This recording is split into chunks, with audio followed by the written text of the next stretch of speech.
we always think of you and get inspiration. And it wasn't my intention to come here, but I think it was Krishna's desire, because I was meant to fly in this evening at 5 from Kolkata to Mumbai. I was meant to fly in this evening with Gauranga Prabhu and his party from Mayapur. So he said they were flying in around 5:30 in the evening. And I wanted to get on the same flight, and he said there were about 60 devotees, and I couldn't find that flight, and I thought maybe the flight is not listed because it's booked. So I booked another flight at 5:15, which I thought was p.m. And I found out a few days later it was a.m. And that's the first time I've ever done that, and I book a lot of flights.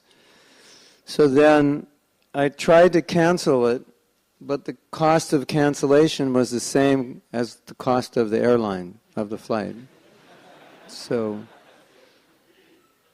that didn't make any sense. So then I realized, then I asked Premarasa, what should I do? And he said, you should come to Chopati.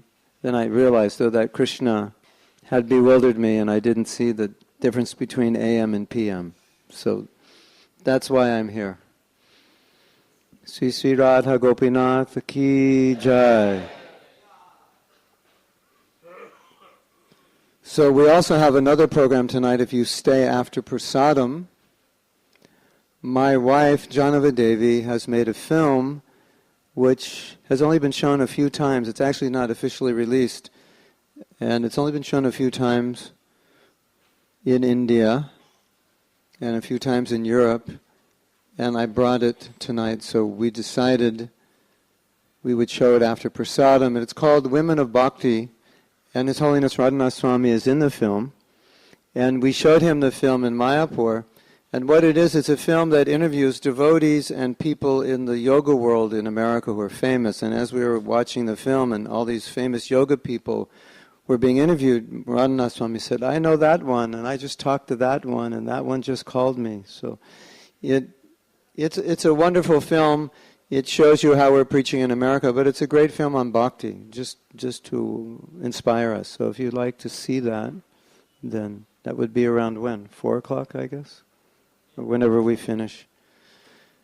It may be hard to stop the kirtan at 3:15, so.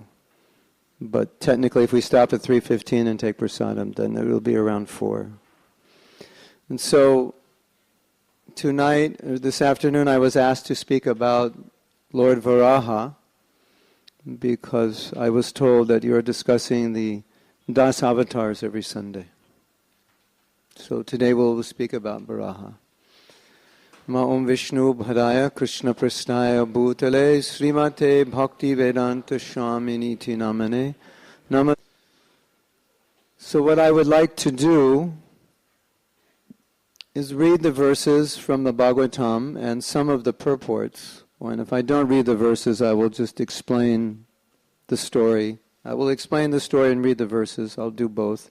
And then I selected some portions of the purports, Srila Prabhupada's purports, and then we could speak about them and hopefully finish. I don't know if that's possible, but we will try. So, to speak about Lord Varaha, the appearance of Lord Varaha, we need to briefly speak about the fall of Jaya and Vijay. And I will only speak briefly because Lord Nrsingadev's appearance day is coming up May 5th, and whoever is going to speak will probably speak about this in more detail. But to understand the story of the appearance of Lord Varaha, we first have to understand the fall of the two doorkeepers of Vaikuntha, Jaya and Vijay. So, once the four Kumaras, you know the four Kumaras? They are Sanat Kumar, Sananda, Sanatan, and Sanaka. Correct? Yes. They are listed as one of the Mahajans, Kumara. They're known as Kumara. So the Kumaras, the 4 Kumaras are known as Mahajans. They're great devotees. And they, at this point in their spiritual development, were impersonalists. They acknowledged the personal form of Krishna, but they preferred a relationship of oneness. Not of service, but of oneness. But they were still attracted to Krishna, and they wanted to go see him in Vaikuntha. So they entered Vaikuntha, and there were 6 gates that they entered, and no one stopped them because they were actually qualified to enter Vaikuntha. But when they came to the 7th gate, there were 2 gatekeepers there, Jai and Vijay. And immediately when Jai and Vijay saw them, they became upset. How did these kids get up here? They shouldn't be here. Which poses an interesting question. Can you actually get into Vaikuntha if you're not allowed to be there? And I would suggest don't try. Unless you know somebody there. And Srila Prabhupada said, you have to be completely Krishna conscious to go to Vaikuntha, but if you hold on to my lotus feet, I have the key to the back door and I'll let you in. So if we hold on to Prabhupada's lotus feet, maybe we could make it before we're completely qualified. But anyway, for some reason, Jai and Vijay thought that these Kumaras were not qualified. And the Kumaras thought, how could they think anybody could get into Vaikuntha who isn't qualified, and how dare they think we're not qualified? And so both Jai and Vijay were upset and the Kumaras were upset. And Prabhupada said that on rare occasions it's possible even to get angry in Vaikuntha. But I think the Kumaras were angry more because they felt that this was not proper. It was Jai and Vijay had done something wrong. Anyway, to make a long story short, Jai and Vijay wanted, the Kumaras wanted to help them, purify them, so they cursed them. They said, you don't belong here because you're acting in duality. And you're seeing us with anger and seeing that we're not qualified to be here. So, you belong in the material world, and you will have to take birth as demons. And as most of you know, this was actually the desire of Krishna. Because Krishna wanted to fight, and he wanted to fight with his devotees. And he wanted his devotees to become huge demons. So, Hiranyaksha and Hiranyakashipu were the first incarnations of Jai and Vijay, and Prabhupada said Hiranyaksha was the original demon in the material universe. As Brahma was the original Deva, Hiranyakasipu and Hiranyaksha were the original demons. So anyway, and then they took birth again and again and again in different incarnations. So, once upon a time, Hiranyaksha was doing mischief because that's what demons do. Correct? We read in Bhagavad Gita, they do things which are destructive. Purposefully or unknowingly, that's what they do. But Hiranyaksha was this huge demon, and for some reason, he didn't like it that the earth was floating in space, so he pulled it out of orbit. It was that powerful. You imagine how powerful? He pulled the earth out of orbit and sunk it to the bottom of the Garbhodak ocean. Actually, this pastime happened in different millenniums, and it happened differently in different millenniums. In one millennium, it was just a partial devastation. But in another millennium, Hiranyaksha came and pulled the earth out of orbit. Somehow or other. So let's read what happened. So this begins with Lord Brahma, who is, when problems in the universe, you read in Srimad Bhagavatam, when there are problems, they come to Lord Brahma, because he's the ultimate authority and the most powerful person in this world, so the problems come to him. So now it begins with this issue coming to Brahma's attention.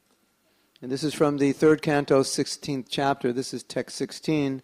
Sri Maitreya said, "Thus seeing the earth merged in the water, Brahma gave his attention for a long time how it could be lifted. Brahma thought, while I haven't been engaged in the process of creation, the earth has been inundated by a deluge." Of course, as I said, there are different stories, and this I believe this explanation here is when the time of creation, the earth went to the bottom of the Garbhodak ocean. And it's gone into the depths of the ocean. What can we do who are engaged in this matter of creation? It is best that the Almighty Lord directs us. In the purport, Prabhupada says, sometimes when a devotee has service to do, they become perplexed. You understand the meaning of perplexed? Perplexed means bewildered. You don't know what to do. Should I do this or should I do that? Did that ever happen to you? Prabhu, I have a question. Should I do this? Because if I do this, this will happen. But if I do this, this will happen, and I don't know. So that, or you don't even know the choices. You can't even think of the choices. And I think Brahma's situation was a little more like that. Like just perplexed. How did the earth fall into the Garbhodak ocean? And now what do we do? So Prabhupada says, even though devotees are perplexed, they are never discouraged because they have full faith in the Lord and He paves the way for smooth progress of the devotee's duty. It's very important that what's happening now, Lord Brahma is perplexed, but he's not discouraged because he knows he can depend on Krishna for guidance. Krishna will reveal to him how to do it. So, would you like to hear a story? It's a story about myself. It's not such a great story, so I can tell it. I mean, it's not, I'm not propagating my glories. I'm not trying to. So, I had written a letter to Srila Prabhupada. And I asked Prabhupada, how is it possible to remember Krishna all the time, no matter what we do? And he said, whatever you do, you should think you have no qualification to do it. Because if you think you have no qualification, you will have to pray to Krishna to give you qualification. And that way you'll always remember Krishna. As we see, when a person becomes proud, they don't think they need God because they think they can figure it out themselves. Correct?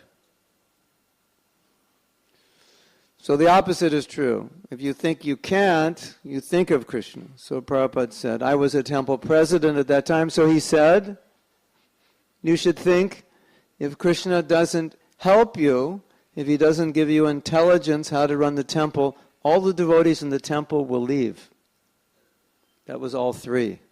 At that time there were only 4 and I was one of them. So that would mean all the devotees leaving meant 3 people leaving.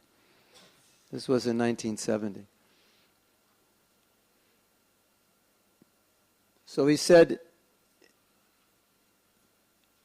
in a sense he was saying it doesn't matter if you're not qualified, you pray and Krishna gives qualification. So that's Brahma's position. I don't know what to do, but I know Krishna will guide me. He'll give me intelligence if I am sincere. Now just try to understand something.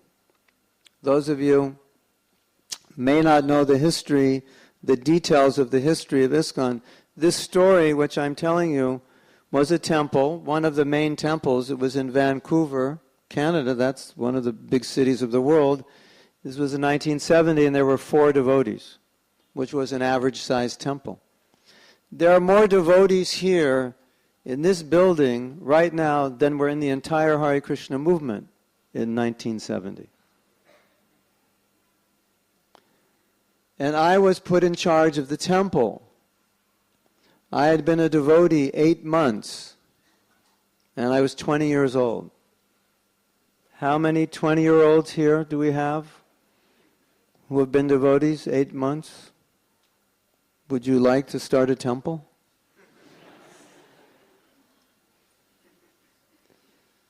So that's how the movement began. Average temple president at that time may have been a devotee 1 year, average age probably 21, 22.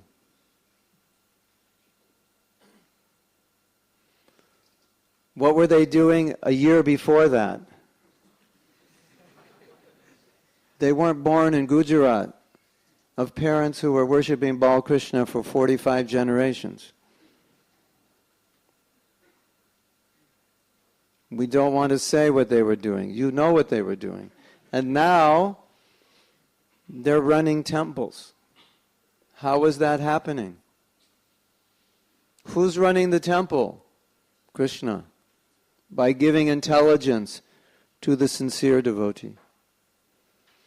So I don't know what was even more perplexing, me running that temple or Brahma wondering how to save the earth, because I didn't know how to run a temple. In fact, when the GBC dropped me off at the temple, he said, "You have $500 in the bank." So in 1970, $500 was 2 months' rent, maybe a month, enough money to run the temple for a month. But when I went to the bank, there was only $50. They missed a zero. So there wasn't even money to pay the rent, to buy food or anything. So how did we do it? Krishna, help. Devotees, Prabhupada came and installed deities. Average devotee in the temple, when the deities were installed, 1 year. Maybe 1.5. When the deities were installed, I was just looking at the deity installation of Los Angeles. I was there. That's when I got my Brahminical initiation. I had been a devotee about 8 months. So we say the average devotee somewhere between around a year, year and a half. That's when the deities were installed. Very little experience in deity worship. In fact, we had to cook for the deities, but there was no one to teach us how to cook. And men in America don't cook. They don't learn how to cook from their mothers. And in America, because you're raised on a diet of meat, you don't know how to cook vegetables. Because all you do is steam them and put butter and salt and pepper. That's all you know. So we would go into the kitchen and pay obeisances to the pots and the stove and we would just say, "Krishna, please guide me how to cook," because we don't know how to cook. And that's how the movement started. Book distribution started that way. All the preaching programs you see now, they all started that way. Inexperienced people, both materially and spiritually, putting their hands up in the air and saying, "Krishna, please guide me. I don't know how to do this." So that's what's happening here. O sinless Vidura, all of a sudden, while Brahma was engaged in thinking, a small form of a boar came out of his nostril. The measurement of the creature was not more than the upper portion of a thumb. So, this big.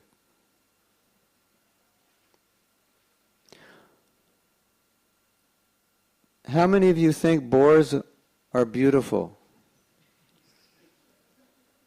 Nobody.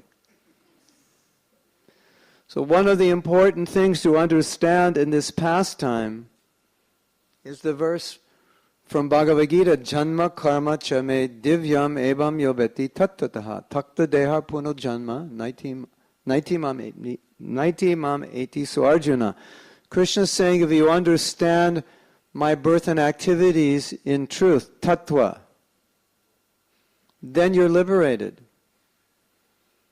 So when Krishna does his Leela, this is very interesting. He comes as an ugly creature, or what we think, not that Krishna's ugly, but he takes the form of what we know to be a very ugly animal. How many of you would like to embrace a boar? Anybody? You think they're cute? No. So as soon as we hear the word boar, we think, yuck, ooh, a boar, right? And now Krishna's coming as a boar, but he's very beautiful. So what does that do? That causes us to understand he's not material. I was listening to a lecture just before I came by Srila Prabhupada on this verse, and he said, this boar didn't come like we come, by force. And he didn't come to suffer. He came by his own choice to enjoy. So just like when we see Radha and Krishna, we may think boy and girl. And Krishna says, if you think boy, girl, you'll never understand me. Tattvataha. So now Krishna's helping us understand the tattva about who he is by coming as a boar and being beautiful. This boar you could embrace. Would you like to embrace Varahadev? Yeah, of course. Somehow or other, he was a beautiful boar. Because it's Krishna, and it's Krishna coming to show a specific aspect of who he is. To do something that he could not do as Shyam Sundar. It wouldn't make sense. I mean, of course, he lifted Govardhan, but here's the whole world. It's different. Okay. O descendant of Bharata, while Brahma was observing him, that boar became situated in the sky in a wonderful manifestation, as gigantic as a great elephant. Struck with wonder at observing the wonderful boar-like form in the sky, Brahma, with great brahmanas like Marichi, as well as the Kumaras and Manu, began to argue in various ways. What do you think they're arguing about? It actually meant they were discussing. They weren't having a fight. They were debating. You understand? They're discussing who he was. They're discussing, who is this person? Is this some extraordinary entity come in the pretense of a boar? It is very wonderful. He has come from my nose. Now this is interesting.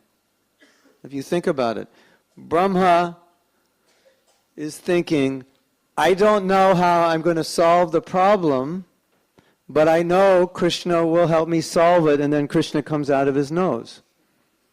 And the boar is the one who's going to solve the problem. So if we have faith that Krishna will solve our problems, then something is going to happen. Either the idea is going to come, or we're going to meet somebody who's going to help us solve our problem in some way. It will come. I was listening to a lecture last night on the way from Mayapur to Calcutta, and Prabhupada was talking about faith. And it was a very interesting discussion he was having, because devotees were asking, where does faith come from? And sometimes we hear, well, faith comes from past samskaras, past piety. Sometimes we hear it comes from sangha, association with advanced devotees. Sometimes we hear it said it comes from study, understanding scripture. In this conversation, Prabhupada said no to all of those. He said, just have faith. He said faith actually comes as a byproduct of devotional service. He said because Sevanmukhi jivado swayam eva spuratyada. You only get realization through service, and service begins with the tongue, chanting and eating prasadam. He said, so when you get realization, that's where the faith will come from. So it's only by, he said, somehow or other you have to have enough faith to do bhakti, to do the service, because it's through the service that the faith will come. So basically he's saying, just have it. How do I get it? Just have it. So here we see Brahma had it, immediately the answer came. Krishna appeared to help, to help. Has this ever happened to any of you? You needed help to do something, you couldn't do it, and someone helped you, or some idea? Has that ever happened? You just get on your knees, Krishna, please help me. Look at all the people that came to Srila Prabhupada to help him. If you read the Prabhupada Lilamrita, most of those people you read about that helped him in the early days aren't even here anymore. It was like Krishna just sent them. Because Prabhupada needed so much help in the beginning.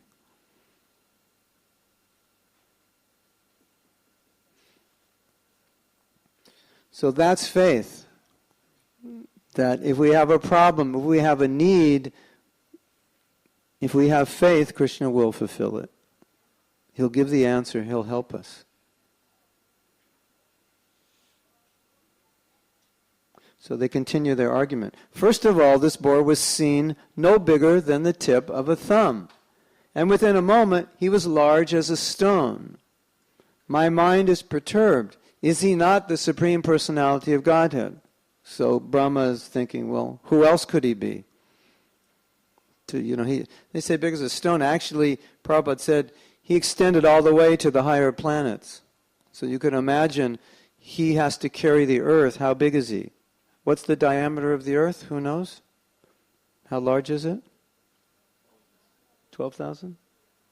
12,000 miles. Which is what? 18,000 kilometers? Or no. 12,000 kilometers. So it's like 18,000, 12,000 kilometers. And how much does it weigh? We don't know. So anyway, he had to be big enough because he put the earth on his tusk. So his tusk must have been at least 8,000 kilometers, right? So his body must have been 8,000 kilometers, more or less. If you could imagine that. So then Brahma's thinking, well, who else could this be? Right? Since Brahma is the supermost person in the universe, he had never before experienced such a form. He could guess that the wonderful appearance was the boar himself. Now, then Krishna let Brahma know that it was actually Krishna because he roared. Has anyone ever heard a boar roar? Anybody? I've never heard. Do they roar? Does anyone know? We don't know. I guess maybe they do, maybe they don't. But Lord Varahadev roared. But the roaring was so beautiful, so intoxicating. Could you imagine? I mean, if Krishna sang, wow. Do you imagine hearing that? What would that sound like?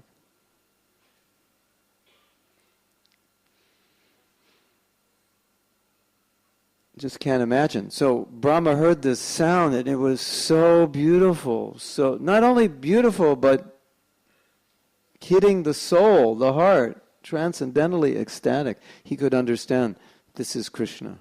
No one has a voice like that. Boars don't have a voice like that. So,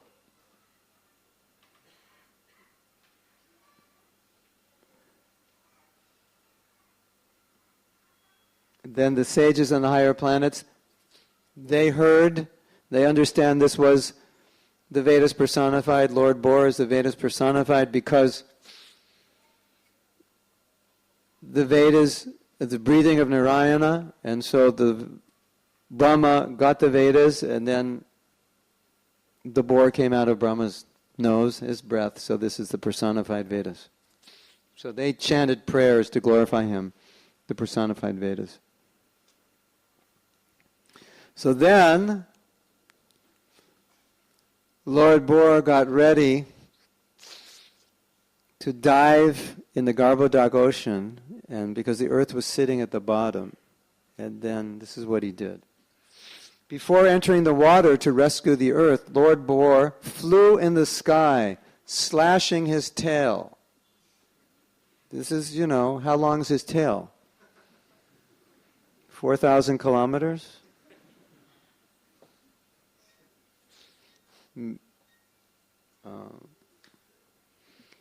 His hard hairs quivering, his very glance was luminous, and he scattered the clouds in the sky with his hoofs and his glittering white tusks. So it was quite a scene.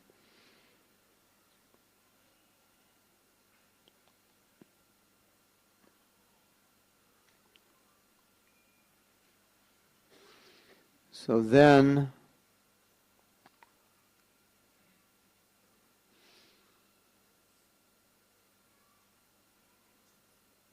he glanced at the devotee Brahmins and then he dove in the water.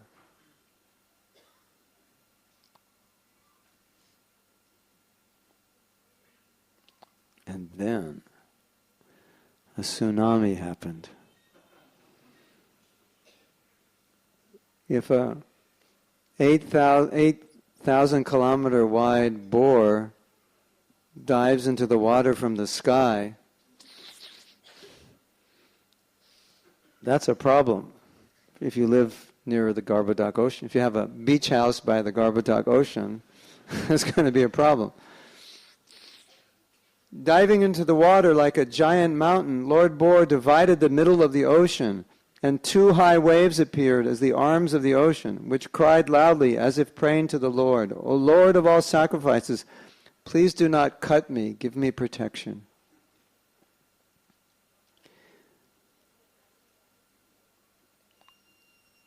So now,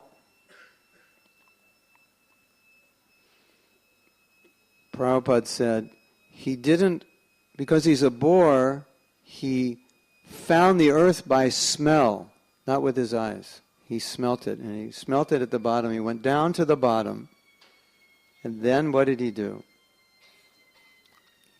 His sound effects. That was going down into the water. Right? So now we need sound effects going up. So he put his tusks under the earth and then came up. What's the sound of that? Bubbles or something, right? And he came up with it.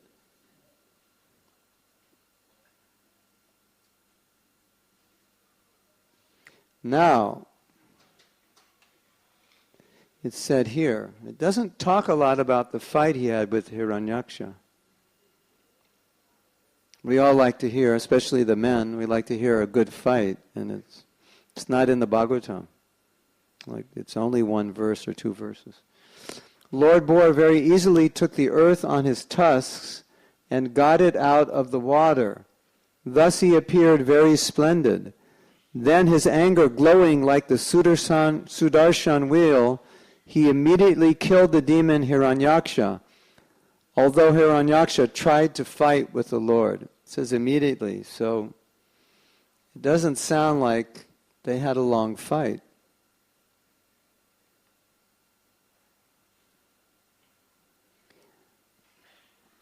Thereupon Lord Boar killed the demon within the water, just as a lion kills an elephant. The cheeks and tongues of the Lord became smeared with the blood of the demon, just as an elephant becomes reddish from digging in the purple earth. Wow.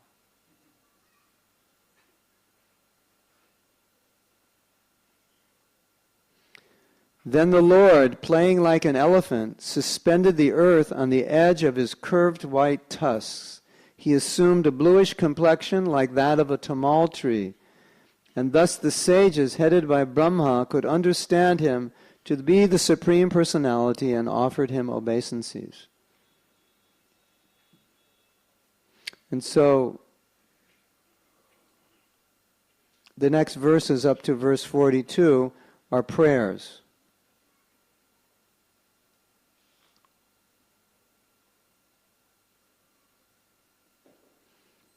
I'm going to skip a few verses and then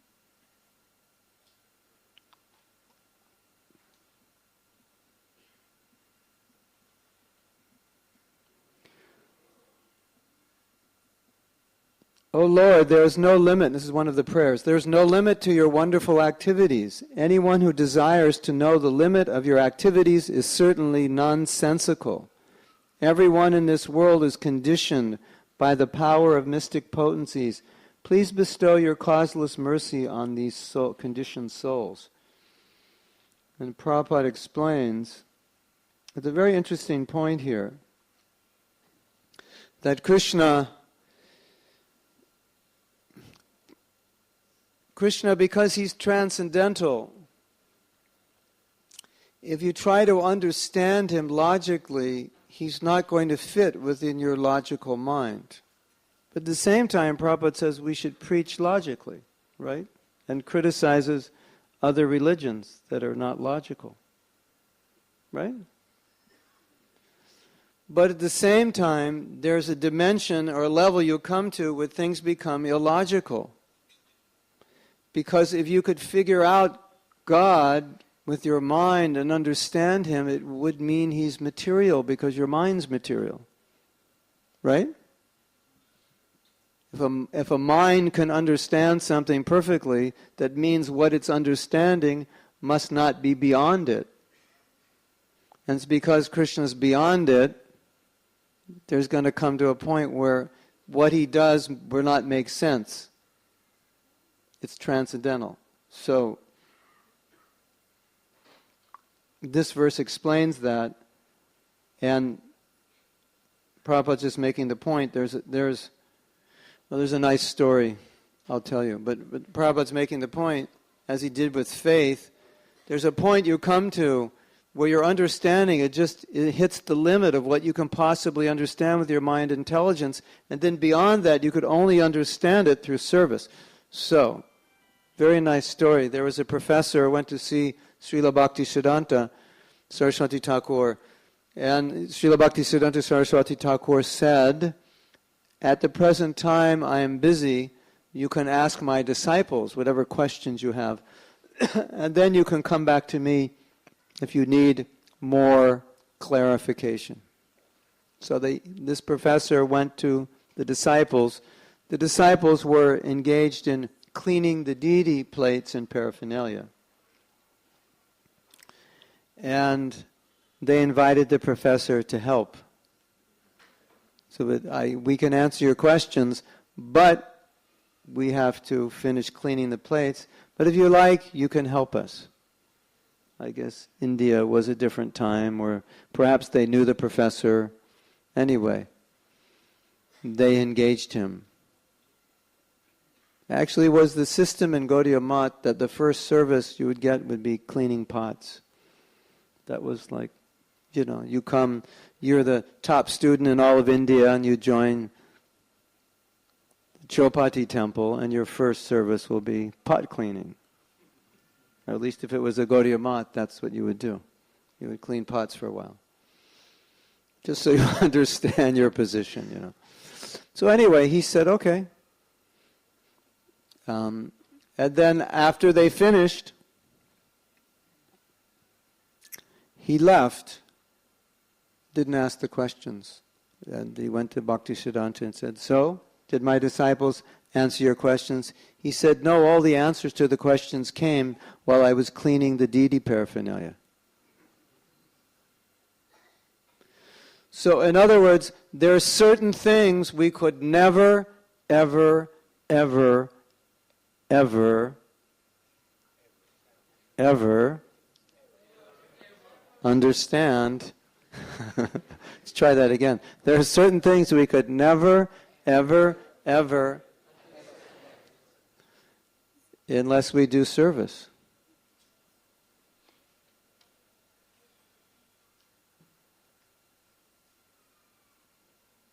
Anyone who desires to know the limit of your activities is nonsensical.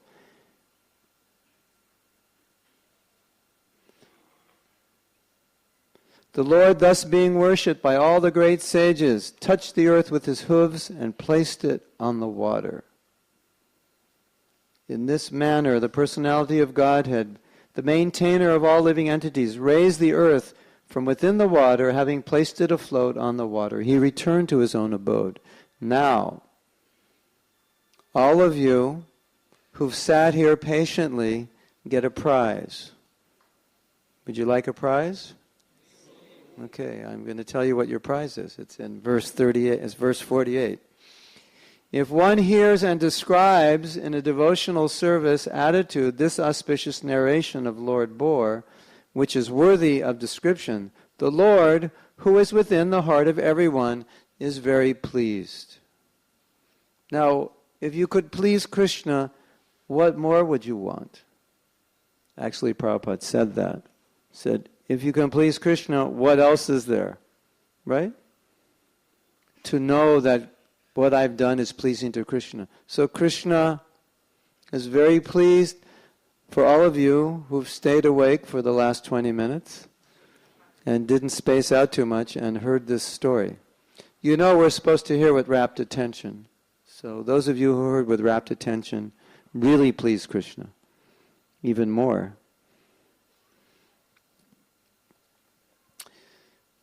Purport. In his various incarnations, the Lord appears, acts, and leaves behind him a narrative history which is as transcendental as he himself. Everyone likes to hear a wonderful narration, but most stories are not auspicious nor worth hearing because they are inferior quality of material nature. Every living entity is superior, and nothing material can be auspicious for him. Intelligent persons should therefore hear and cause others to hear the narrations of the Lord's activities, for that will destroy the pangs of material existence. Out of his causeless mercy only, the Lord comes to this earth and leaves behind him his merciful activities so that the devotees may derive transcendental benefit. You see, we have pictures here in the temple of Krishna's pastimes. We have books about Krishna's pastimes. We have songs about Krishna's pastimes. We have poetry about Krishna's pastimes. We have dance about his pastimes. We have drama. If he didn't come, what would we talk about? You know what you would talk about. Sports, politics, Bollywood stars, latest fashion. Right? We already talk about that anyway, and Krishna came, but we don't talk about it as much. And some of us may not talk about it at all. But if Krishna didn't come, what will we have to talk about that's actually beneficial and relishable?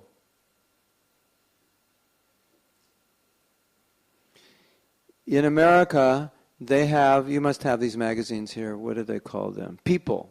You have People magazine?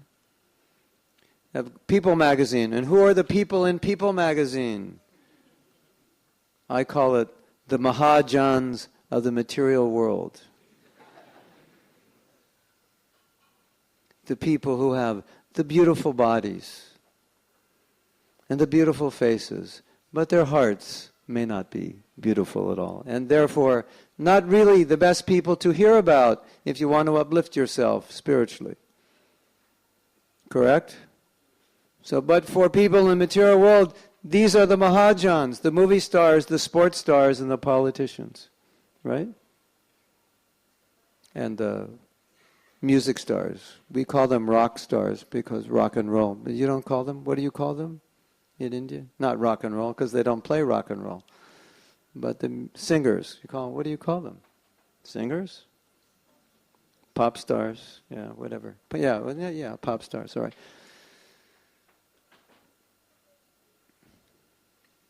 So we are so fortunate. If you like to write, you can write about Krishna. If you like to paint, you can paint about Krishna. If you like to write poetry, you can write poetry. If you like to sing, you can sing about Krishna. What if Krishna didn't come? What are you going to sing about? What are you going to write about? What are you going to sing about if Krishna didn't come? Oh baby, I love you.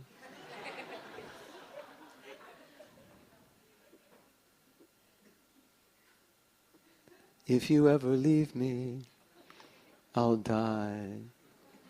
Right? I was on the plane and there was a Hindi movie. Maybe some of you have seen it. I hope not, but if you have, you can help me with the storyline. But anyway, this one man was attracted to a girl, and he would talk to her on the phone. But the actual girl who he was someone he knew, but he didn't think it was her. And she was in love with him, but she couldn't tell him that she was the girl. There was some plot like that. And he as her friend she was helping him how to get the other girl, which was actually her. But he thought it was somebody else. It was, So I'm watching this and I'm thinking, this is Krishna Leela, perverted. That Radha and Krishna can't get together because something's in the way. So there was something, the whole movie there was something in the way. So when we don't have Radha Krishna Leela, we have to watch these movies that are exact perversions of the boy and the girl can't get together because Mother Jatila, the mother-in-law, won't allow them to get married because he comes from this family and she comes from that family, and if they get married, it's going to ruin the whole family. And we're going to divorce you from the family, and right? Isn't that how it works now in all the movies? It's Radha Krishna Leela. It's like Jatila's in the way, and Krishna can't go out and meet Radharani. Then they think they were seen together, and they have to hide. And so we have that. We don't have to watch the Bollywood movies. We have that. We're fortunate. That's why Krishna comes. He does all those things. And all those movies, if you see them, they're just taken. In Indian culture, they're so used to this. All their Bollywood movies are so similar to the Leelas. Because we don't have movies like that in America. And when I see the Bollywood, I was like, my God, this is like so Radha Krishna, Leela. The mother-in-law is there, the mother, the brother, everybody. It's the whole family. They can't get married, But they're in love, and they go off together, and the total disgrace. And Radha Krishna Leela, Radharani is the ultimate chaste lady, and if she's found with Krishna, it'll ruin the family. So Krishna comes, so we have the real thing. And when we have the real thing, we become liberated. Evam yoveti tattva. If you know the pastimes, you become liberated, Krishna says. You don't have to take birth again. Okay, it's a very nice verse. There's 2 more verses, and then we can take questions, I guess. Nothing remains unachieved when the Supreme Personality of Godhead is pleased with someone. By transcendental achievement, one understands everything else to be insignificant. I'll read that again. By transcendental achievement, one understands everything else to be insignificant. One who engages in transcendental loving service is elevated to the highest perfectional stage by the Lord Himself, who is seated in everyone's heart. Okay, I want to ask you all to pay attention, because this is a very nice purport. I know it's difficult to control the mind, and even more difficult to hear an American speak English, because you may not understand every word. Should I speak like an Indian? Would that be better? Easier to understand? So, as stated in Bhagavad Gita. Is that better? So this is a nice purport. That's all you get. As stated in Bhagavad Gita 10:10, The Lord gives intelligence to the pure devotees so that they may be elevated to the highest perfectional stage. Now you may say, well, that doesn't apply to me because I'm not a pure devotee. Prabhupada said, all my disciples are pure devotees. Because if you follow the process of pure devotional service, you're a pure devotee. You're just a green mango. We're different stages. But if we follow the process, it is pure. We're engaged in pure devotional service. It is confirmed herein that a pure devotee who constantly engages in the loving service of the Lord is awarded all knowledge necessary to reach the Supreme Personality of Godhead.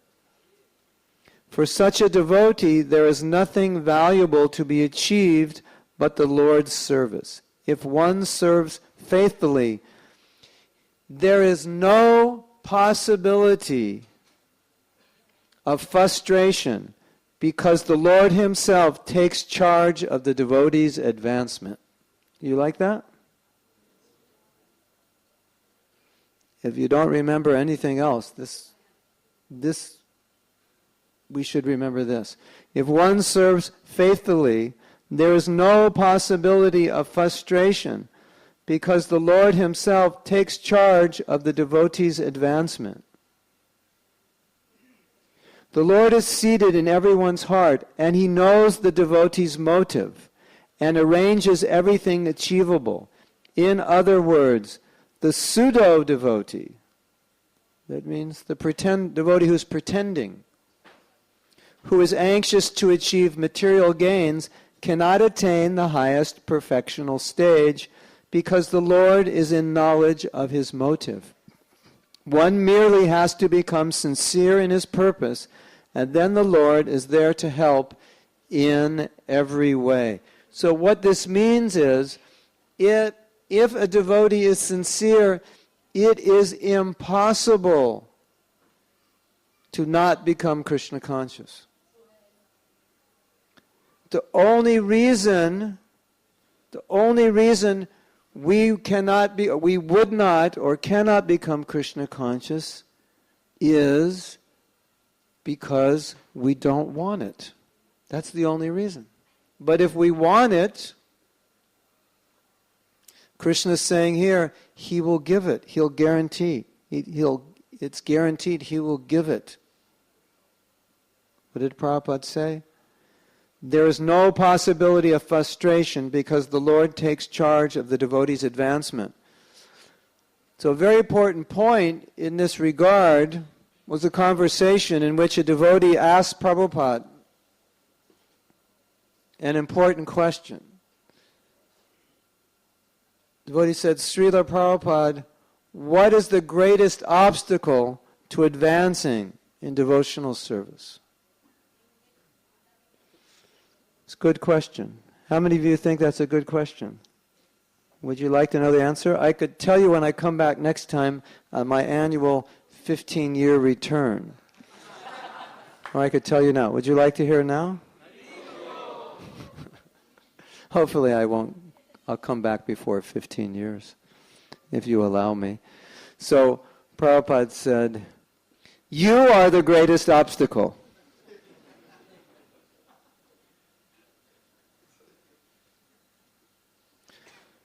Now, we're going to do something at the Japa workshop. I have to give a little ad, a little plug for the workshop. We're doing tomorrow, and I want to inspire you to call your boss tomorrow morning and tell him you just got sick.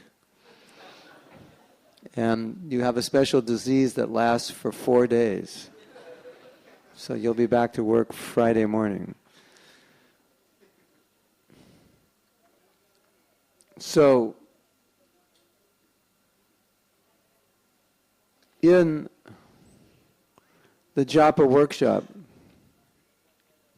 we do something very interesting. We do many things very interesting. But one of the things that we discover is just how much we get in the way of our own bhakti. And we have a very interesting realization. We do an exercise. And this exercise helps us come in touch with the fears we have that if we surrender too much to Krishna, he may make our lives difficult. If I surrender to Krishna, what if? There are a lot of what ifs. And we discover the what ifs because it's important to discover what the what ifs are if you want to improve your japa, because you're praying for pure devotion. And if you want to chant good japa, you have to get rid of all the what ifs, because you can't pray with your heart if you're reluctant. So, one of the realizations we have is that this fear is backwards. Because we're not afraid of ourselves, we're afraid of Krishna. If I surrender to Krishna, what if? But the what if is not Krishna, the what if is us. We're the ones that get in the way, right? Krishna's, he's not going to do anything to get in the way of our happiness, our getting closer to him, our advancement. He's not going to do, we're the ones that do it, isn't it?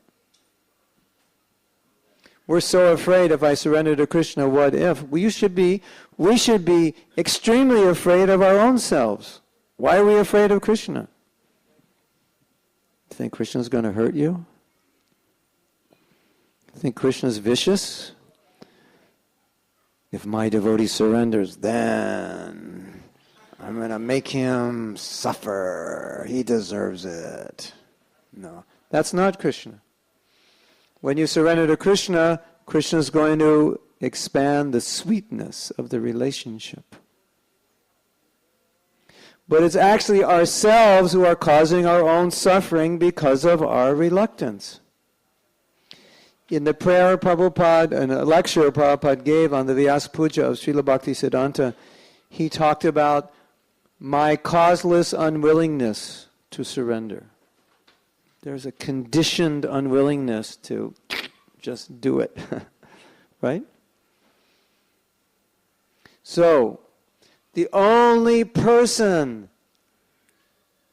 that can ever hurt us, who could ever deviate us from the path of bhakti, is that person we look at every morning in the mirror. That's the only one.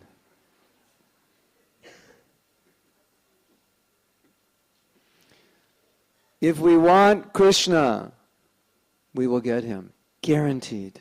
100%. That's it. Guaranteed.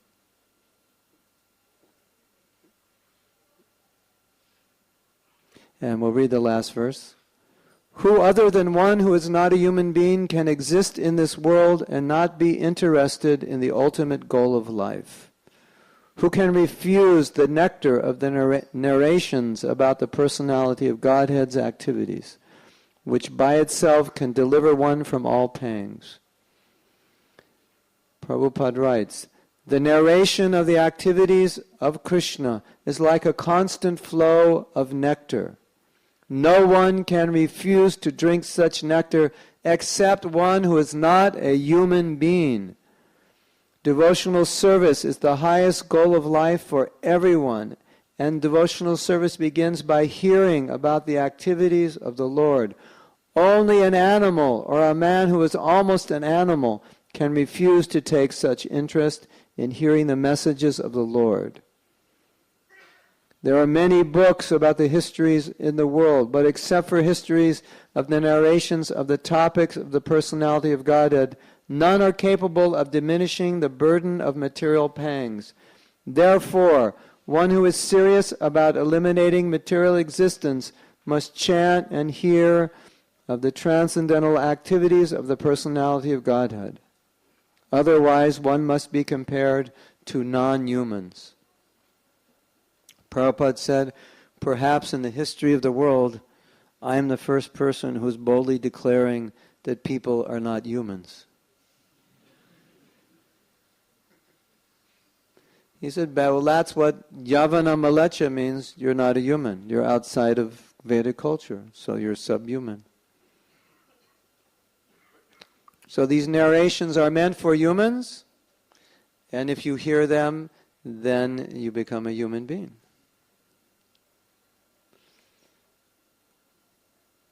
And then, if you hear them enough, one thing Prabhupada said previously in one of the verses, or it was a verse or a purport, yes, nothing remains unachieved when the personality of God is pleased with someone. By transcendental achievement, one understands everything else to be insignificant. Yeah, so this is really important. One of the goals is another plug for the Japa workshop, in case you're getting your courage up to call your boss. We have about 6 goals, 5 or 6 goals for the workshop. And one of the goals is this: to understand everything else but the holy name is insignificant. That's one of the goals. Because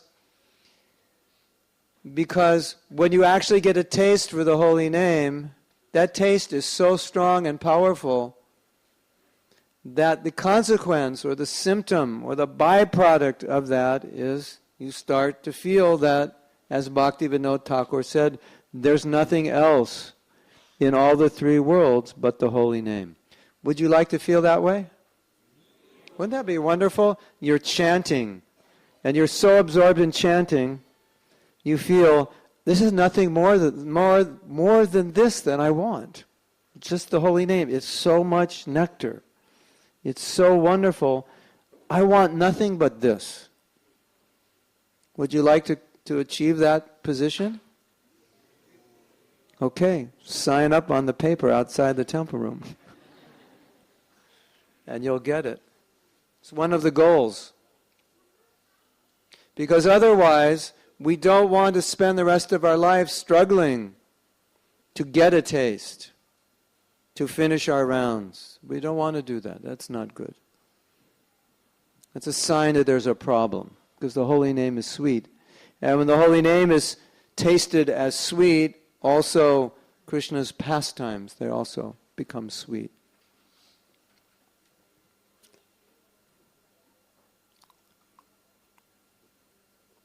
There's nothing more, nothing else in this, nothing else.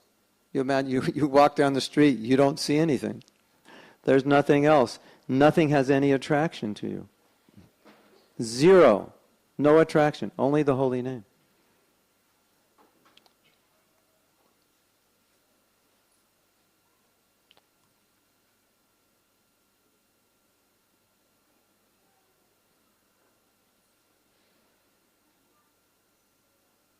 So that's a symptom of devotional service. If we're properly situated, materially, things become more and more insignificant. And that's how we know whether or not we're advancing.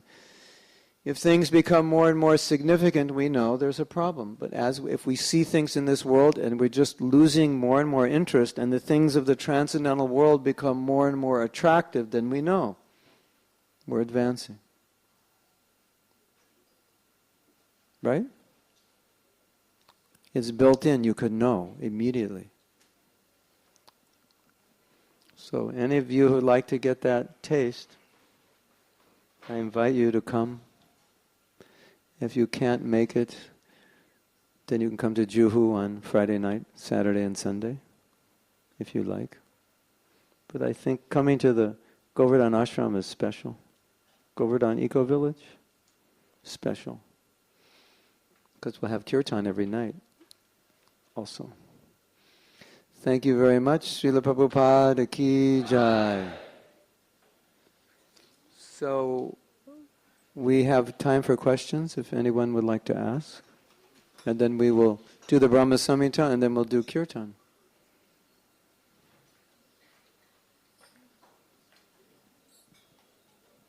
We have time?